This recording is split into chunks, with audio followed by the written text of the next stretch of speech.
Guys, in another video of Nuhi's biology classes, today we are going to start lecture number 2 of class 11th NCERT. Class 11th NCERT का आज हम lecture 2 record करने वाले हैं. Lecture number 2 record करने वाले हैं. Previous lecture में हमने आपको बताया था बायोडाइवर्सिटी क्या होती है और लिविंग वर्ल्ड क्या होता है.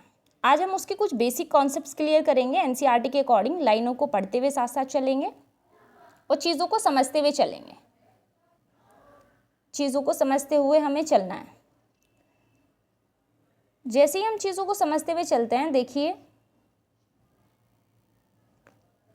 आप अपनी एनसीईआरटी की बुक अपने सामने ओपन करके रख लीजिए, हाइलाइटर ले लीजिए, क्योंकि आपको चीज़ों को अंडरलाइन भी करना है, साथ साथ पढ़ते हुए भी चलना है. और एक एक लाइन और एक एक वर्ड वेरी वेरी आईएमपी है, वेरी वेरी आईएमपी. कोई भी चीज़ एनसीईआरटी की छोड़ने वाली नहीं है. मैंने आपको पहले ही बताया था एनसीईआरटी से मज़ेदार बुक कोई नहीं है और एनसीईआरटी से ही आपका नीट क्रैक हो जाता है. कोई भी रेफरेंस बुक परचेज करने की आवश्यकता ही नहीं है. Types of organism present on the earth, यानी वेरियस टाइप के ऑर्गेनिज्म प्रेजेंट होते हैं अर्थ पर. We should remember here that as we explore new areas and even old ones, new organisms are continuously being identified. यानी हमें पता होना चाहिए, हमें याद होना चाहिए कि जैसे ही हम एरियाज़ को एक्सप्लोर करेंगे वहाँ पर हमें कुछ ओल्ड यानी पुराने जीव दिखाई देंगे और कुछ नए जीव दिखाई देंगे. फॉर एग्ज़ाम्पल आप यहाँ से कश्मीर चले जाइए, या कश्मीर आपको नहीं जाना तो आप स्विट्ज़रलैंड चले जाइए.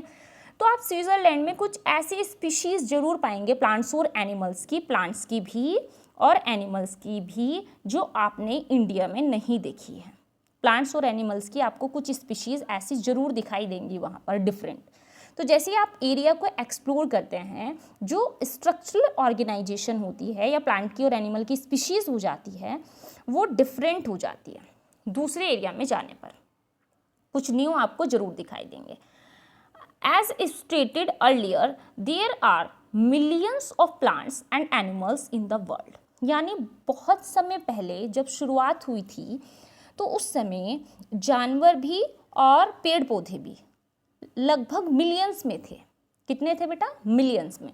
We know the plants and animals in our own area by their local names. यानी हमारे जो एरिया में जो एनिमल्स पाए जाते हैं, प्लांट्स पाए जाते हैं, हम उनको लोकल नेम से जानते हैं. लोकल नेम से जैसे कि कुत्ता, बिल्ली, शेर.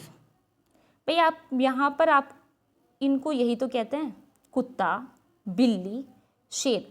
क्या आप जानते हैं कि वर्ल्ड में हर एक एनिमल का सिर्फ एक नाम होता है, साइंटिफिक नेम, और उस साइंटिफिक नेम से सभी कंट्री उसको सिर्फ उसी नाम से बुलाती है. अब हम यहाँ कुत्ते को कुत्ता कह रहे हैं, ज़रूरी थोड़ी है बिहार वाले भी इसको कुत्ता कहें, या किसी और सिटी में जाने पर, स्विट्ज़रलैंड जाने पर कुत्ते को कुत्ता ही कहा जाएगा. नहीं, कुछ और भी कहा जा सकता है ना, क्योंकि वहाँ की क्षेत्रीय जो भाषा है वो अलग हो सकती है और हमारे यहाँ की क्षेत्रीय भाषा अलग है. ठीक है, तो इसलिए क्या किया गया, साइंटिफिक नेम बनाए गए. तो चीज़ों को समझते हुए इसलिए चलना है. इस चैप्टर में बहुत सारे बेसिक चीज़ें हैं. This local names would vary from place to place even within a country. यानी लोकल नेम्स क्या होते हैं? वेरी का मतलब होता है, इस वाले वेरी का मतलब होता है बेटा डिफरेंट, अलग अलग हो सकते हैं. यानी लोकल नेम्स कंट्री, अलग अलग कंट्री में अलग हो सकते हैं. ठीक है. Probably you would recognize the confusion that would be created if we did not find ways and means talk to each other to refer to organism we are talking about. We are talking about. तो ये line समझना भी मुश्किल है. इसको बच्चों को समझने में इसको प्रॉब्लम आ सकती है, बट हम प्रॉब्लम आने नहीं देंगे आपको. बस आप क्या कीजिए, अटेंटिवनेस के साथ पढ़िए और अपना टारगेट लेकर चलिए कि हमें टॉपिक्स अच्छे से क्लियर करने हैं. देखिए आप बिल्कुल वैसे समझिए. फॉर एग्जांपल आपके पास आपकी एक बुक है, आप मान लीजिए आपके पास आपकी 11th क्लास की एनसीईआरटी है ना, और आपकी एक फ्रेंड है राजस्थान की. आपकी फ्रेंड है एक राजस्थान की, वो किताब को किताब नहीं कहती, कुछ और कहती है। वो बायो को बायो नहीं कहती, कुछ और कहती है। मान लो वो बायो को कहती है लाजवंती, मान लीजिए बेटा, मानने को बोला है मैंने, ये सोचना नहीं है कि वो हकीकत में लाजवंती कहती है बायोलॉजी को। राजस्थान की आपकी एक सहेली है, वो बायोलॉजी की बुक को लाजवंती कहते हैं, और आप बायोलॉजी की बुक को एनसीईआरटी बायो कहते हैं। क्या कहते हैं? NCERT bio. अब आपने क्या किया, इसको कॉल किया। किसको कॉल किया? अपनी फ्रेंड को। राजस्थान की आपकी फ्रेंड थी, आपने कॉल किया, हेलो ठीक हो मनस्वी? आपकी फ्रेंड का नाम मान लीजिए आप मनस्वी है। मनस्वी ठीक हो? अभी हमारा एक लेक्चर आने वाला है, आप अपनी एनसीईआरटी बायो निकाल लीजिए। मनस्वी कहती है ये एनसीईआरटी बायो क्या होती है? मैं तो जानती नहीं हूँ एनसीईआरटी बायो क्या होती है। उसको समझ ही नहीं आया एनसीईआरटी बायो क्या क्या होती है, क्योंकि वो तो उसको लाजवंती कहती थी ना। तो फिर जो एनसीईआरटी बायो बोलने वाली लड़की, उसको समझ आया कि वाकई में ये इस किताब को कुछ और कहती होगी, तो उसको समझ नहीं आ रहा, तो फ़ोन कट कर देती है। तो बेटा ऐसे ही जब साइंटिस्ट की कॉन्फ्रेंस होती थी, तो कोई साइंटिस्ट तो डिफरेंट नाम बताता था और दूसरा साइंटिस्ट डिफरेंट नाम बताता था, तो वो नहीं पहचान पाते थे कि किस बारे में बात हो रही है। वो इमेज देखकर पहचानते थे कि हाँ मैं इसको ये कहता हूँ, ये भी इसको ये कहता है। तो फिर क्या आया कि एक साइंटिफिक टर्मिनोलॉजी आई कि हम क्या करेंगे, क्लासिफिकेशन करेंगे जिसमें साइंटिफिक नेम देंगे। पूरे वर्ल्ड में ऑर्गेनिज्म का साइंटिफिक नेम एक ही रहेगा। जैसे कि फ्रॉग, फ्रॉग को क्या कहते हैं? राना टिग्रीना। क्या कहते हैं? राना टिग्रीना। तो बेटा जब आप फ्रॉग को कहोगे मेंढक, यहाँ जरूरी थोड़ी ना आप उसको मेंढक कहते हो तो उसको राजस्थान वाले भी मेंढक कहते हो, कुछ और कह सकते हैं ना, पहचानेंगे ही नहीं। अब आपकी फ्रेंड को समझ नहीं आया मेंढक किसको कहते हैं, आपने कहा राना टिग्रीना, तो राना टिग्रीना उसको पता था कि साइंटिफिक नेम होता है फ्रॉग का, तो वो एकदम समझ गई राना टिग्रीना। और भी पर्सन वैसे ही समझ के राना टिग्रीना। तो क्या किया गया कि एक ऑर्गेनिज्म को साइंटिफिक नेम दिया गया कि पूरे इंटरनेशनल लेवल पर किसी भी ऑर्गेनिज्म को एक ही नेम से पुकारा जाएगा। बातें क्लियर हो गई, समझ आ गई? लाइन का मतलब क्या है?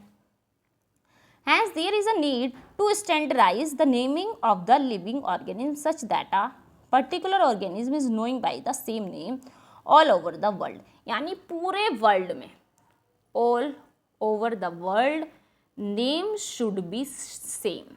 Name should same. पूरे विश्व में किसी भी ऑर्गेनिज्म का नाम समान होना चाहिए, तभी तो हम उसको पहचान पाएंगे, अदरवाइज तो हम पहचान ही नहीं पाएंगे, नहीं पहचान पाएंगे। ठीक है, this process is called as nomenclature. इस प्रोसेस को नोमेनक्लेचर कहेंगे। भाई आपने क्या रखा, साइंटिफिक नेम रखा कि नहीं रखा? साइंटिफिक नेम किसका? मेंढक का। अभी तो रखवाया आपसे राना टिग्रीना, तो उसको क्या कहते हैं? साइंटिफिक नेम कहते हैं। तो आप देखिए नेम में भी एन आता है, नोमेनक्लेचर में भी एन आता है। तो नोमेनक्लेचर में हम क्या करते हैं? Nomenclature is a process by which we are naming of animals और name should be same all over the world. तो ये स्टेटमेंट आप क्या कर सकते हैं, अपनी एनसीईआरटी में लिख सकते हैं। नोमेनक्लेचर को हिंदी में नामावली कहते हैं। नामावली यानी नामकरण की प्रक्रिया, नामावली कहते हैं। ऑब्वियसली नोमेनक्लेचर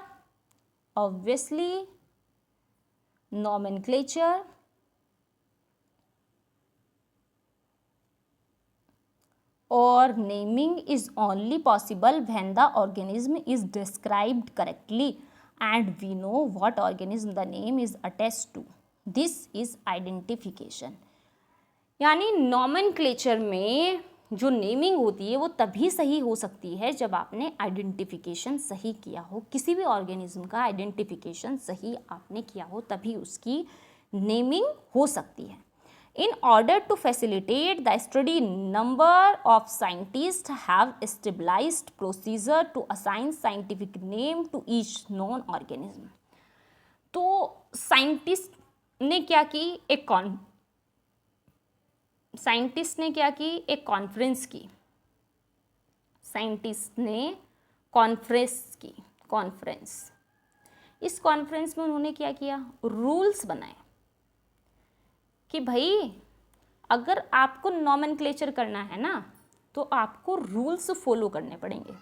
मान लो उन्होंने एक बुक बना दी और उस बुक में 100 रूल्स को पब्लिश कर दिया कि अगर आप कोई भी नेम रख रहे हैं तो वो इन रूल्स को फॉलो करना चाहिए, वो नेम इन रूल्स को फॉलो करना चाहिए।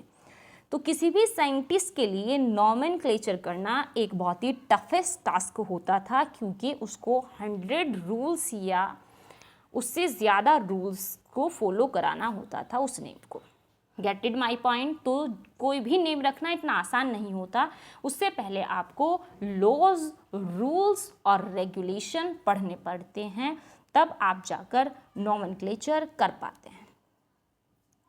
तो आपने यहाँ पर 2 टर्मिनोलॉजी पढ़ी है, नॉमेनक्लेचर और आइडेंटिफिकेशन। आइडेंटिफिकेशन का मतलब होता है किसी भी एनिमल और प्लांट को पहचानना। नोमेनक्लेचर का मतलब होता है किसी भी प्लांट और एनिमल को नाम देना।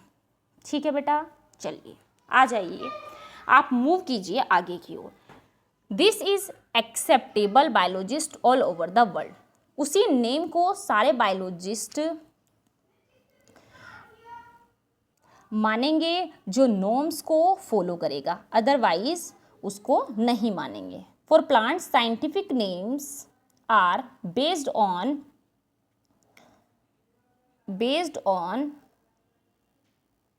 agreed principles, यानी जो प्रिंसिपल यानी जो सिद्धांत बनाए गए हैं, अगर वो नेम उनको एग्री कर रहा है, उन सिद्धांतों के अकॉर्डिंग है, तो उस नेम को इंटरनेशनल नेम कह दिया जाएगा। क्या कह दिया जाएगा? International name. और इंटरनेशनल नेम किस बिहाफ पर बनेगा? देखिए ध्यान से, यहाँ पर क्या लिखा, which are provided in international code for botanical nomenclature. यानी अगर आपको किसी प्लांट का नेम लिखना है, साइंटिफिक नेम लिखना है, तो आपको ICBN को फॉलो करना पड़ेगा, international code for botanical nomenclature. Important terminology है, हर एक बच्चे को पता होनी चाहिए। आप ग्रेजुएशन यानी UG करें, आप पोस्ट ग्रेजुएशन यानी PG करें, हर जगह ICBN, ICZN बार बार आने वाली टर्मिनोलॉजी है जो आपको हमेशा याद रखनी है। I stand for international, C stand for code, B stand for botanical, N stand for nomenclature. यानी इंटरनेशनल कुछ कोड्स होते हैं जो बॉटनिकल यानी प्लांट्स के नेम को रखते हैं। ठीक है बेटा, उसके बाद आप देख लीजिए, you may ask how are animals named, यानी हम कैसे एनिमल्स नेम रख सकते हैं। अगर आपको किसी एनिमल्स का नेम रखना है तो एनिमल्स का नाम रखने के लिए आपको international code of zoological nomenclature यानी ICN को फॉलो करना पड़ेगा, ICZN को फॉलो करना पड़ेगा, international code of zoological nomenclature. Get it my point. The scientific names ensure that the each organism has only one name, यानी साइंटिफिक नेम ये suggest करता है कि प्रत्येक जीव का सिर्फ एक ही नाम होगा, प्रत्येक जीव का नाम सिर्फ एक ही होगा। क्या होगा? एक नाम होगा। ठीक है, उसके बाद देखिए आप, description of any organism should enable the pupil to arrive at the same name, to arrive the same name. So description किसी भी ऑर्गेनिज्म का हम कर सकते हैं अगर उसका नेम इंटरनेशनल लेवल पर सेम है। They also ensure that such a name has not been use for any other non organism, यानी अब ये चीज़ भी एश्योर करती है कि ये जो नेम रख दिया गया किसी दूसरे ऑर्गेनिज्म को, हम ये नाम नहीं दे सकते हैं। ठीक है बेटा, biologists follow universally accepted principles to provide scientific names to known organism, यानी बायोलॉजिस्ट क्या करते हैं? फॉलो करते हैं सारे प्रिंसिपल्स को जो साइंटिफिक नेम रखने के लिए यूज़ किए जाते हैं। ईच नेम हैज़ 2 कंपोनेंट्स, प्रत्येक नाम में 2 कंपोनेंट्स होते हैं। एक होता है बेटा जेनरिक नेम और दूसरा होता है स्पेसिफिक नेम। जेनरिक नेम और स्पेसिफिक नेम। आप देख सकते हैं first is a generic name और second is a specific name. Generic name और specific epithet. This system of providing a binomial nomenclature, इसको कहते हैं बायोनोमियल नोमेनक्लेचर, द्विनाम पद्धति, जो कि कैरोलस लीनियस ने दी थी। किसने डिस्कवर किया था बायोनोमियल नोमेनक्लेचर? Carolus Linnaeus. लिखा हुआ है साफ साफ बाय कैरोलस लीनियस।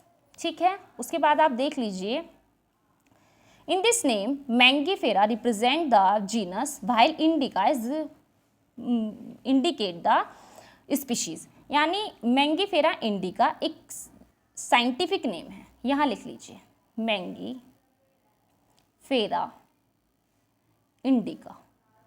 बेटा Mangifera मैंगो को कहते हैं, Mangifera मैंगो को कहते हैं, आम को कहते हैं। मैंगीफेरा इंडिका आम का साइंटिफिक नेम है जो इंटरनेशनल लेवल पर सेम है। तो देखिए उसके कुछ फीचर्स आप देखिएगा कैसे, नेम क्या होना चाहिए, कुछ रूल्स बताए गए, साइंटिफिक नेम के कुछ रूल्स बताए गए हैं। वो रूल्स क्या क्या बताए गए हैं आप देख लीजिए। Biological names are generally in Latin and written in italics. यानी जो बायोलॉजिकल नेम होते हैं वो लैटिन शब्दों से लिया गया है और इटैलिक लेटर्स में लिखा जाता है। इटैलिक कैसे लिखा जाता है? जो टेढ़े वर्ष करके लिखे जाते हैं। शुरू का लेटर तो बेटा कैपिटल होता है और बाद वाले सारे लेटर कैसे होते हैं? टेढ़े होते हैं, थोड़े तिरछे, है ना, तो उसको इटैलिक कहते हैं। तिरछे होते हैं तो उसको क्या कहते हैं बेटा? इटैलिक कहते हैं। तो जो बायोलॉजिकल नेम्स होते हैं लैटिन शब्दों से लिए गए हैं और इटैलिक्स में लिखे जाते हैं। दे आर लैटिनाइज्ड और derived from Latin irrespective of their origin. The first word in a biological name represent the genus while the second components denotes the specific name. कैसे? जैसे कि मैंने आपको भी बताया था, Rana tigrina. Rana generic name है इसलिए यहाँ पर हमने लिख दिया जी, और जो टिग्रीना है टिगरीना ये स्पेसिफिक है। क्या है बेटा? स्पेसिफिक, इसलिए इसके सामने लिख दिया एस। इसको किया जाता है अंडरलाइन। अंडरलाइन इसलिए किया जाता है क्योंकि मैं इन वर्ड को अपने हैंड से तिरछा नहीं लिख सकती हूँ, इसलिए मैंने इनको इटैलिक बनाने के लिए इनके नीचे लाइन खींच दी कि ये इटैलिक है, ये भी इटैलिक है। जो आर है ये कैपिटल है इसलिए आर के नीचे लाइन नहीं खींचनी है। तो जीनस के कैपिटल लेटर को छोड़कर बाकी सभी को अंडरलाइन करना होता है और स्पीसीज के सभी लेटर को अंडरलाइन करना होता है। ये साइंटिफिक नेम की स्पेसिफिक पहचान है। अगर कोई चीज़ ऐसे लिखी है तो आपको तुरंत पहचान लेना है कि ये साइंटिफिक नेम है किसी ऑर्गेनिज्म का, या तो किसी प्लांट का या किसी एनिमल का। नेक्स्ट देखिए, both the words in a biological name when handwritten are separately underline or print in italics to indicate their Latin origin। तो indicate यानी हमें पहचान कराती है कि इसका origin कैसा है? लेटिन है। कैसा origin है? लेटिन है। तो आज आपको ये चीज़ समझ आई होगी कि कैसे साइंटिफिक नेम ऑर्गेनिज्म का रखा जाता है। The first word denoting the genus starts with a capital letter. तो अभी मैंने आपको बताया था ना, राना, राना, तो आना को हमने अंडरलाइन किया था और जो आर है वो कैपिटल था इसलिए इसको अंडरलाइन नहीं करना होता है। While the specific epithet starts with a small letter it can be illustrated with the example of Mangifera indica. तो मैंगीफेरा इंडिका मैंगो का साइंटिफिक नेम है जो कि हम क्या करेंगे? अंडरलाइन करेंगे, क्योंकि ये कंप्यूटर ने प्रिंट किया है इसलिए इसको इटैलिक बनाया है, लेकिन जब हम हाथ से लिखेंगे तो हम इसको अंडरलाइन करेंगे। ठीक है बेटा, तो आज आप क्या कीजिए, सेकंड लेक्चर में आज आप इतना ही कीजिए। आज आपको क्या क्या चीज़ें पढ़नी है एक बार आप समराइज कर लीजिए। आपने क्या क्या चीज़ें पढ़ी हैं? आपने सबसे पहले पढ़ा है नोमेनक्लेचर किसको कहते हैं। नोमेनक्लेचर के बाद आपने पढ़ा है आइडेंटिफिकेशन। आइडेंटिफिकेशन के बाद आपने पढ़ा है जेनरिक नेम। जेनरिक के बाद स्पेसिफिक पढ़ा है, फिर उसके बाद बायनोमियल नोमेनक्लेचर पढ़ा है। बायनोमियल नोमेनक्लेचर के बाद आपने कुछ रूल्स पढ़े हैं। रूल्स में क्या था कि जो बायोलॉजिकल नेम्स लिखे जाते हैं वो लैटिन होते हैं और इटैलिक्स होते हैं। जो फर्स्ट वर्ड होता है वो जेनरिक होता है, सेकंड वर्ड स्पेसिफिक होता है। बोथ वर्ड्स अगर आप हैंड रिटन लिख रहे हैं तो दोनों अंडरलाइन होने चाहिए। ठीक है, ये पॉइंट्स आपने पढ़े हैं कि नहीं पढ़े हैं? तो आपको आज एनसीईआरटी यहीं तक इतनी ही पढ़नी है, बाकी हम आपको कल के लेक्चर में कराएंगे। तो आपको शुरू से रिवीजन करना है। अगर आपको किसी भी पॉइंट में, किसी भी लाइन में कोई प्रॉब्लम आती है तो आप कमेंट बॉक्स में डाल दीजिए, हम आपको उसका आंसर कर देंगे, अदरवाइज़ कोई शॉर्ट वीडियो बना देंगे।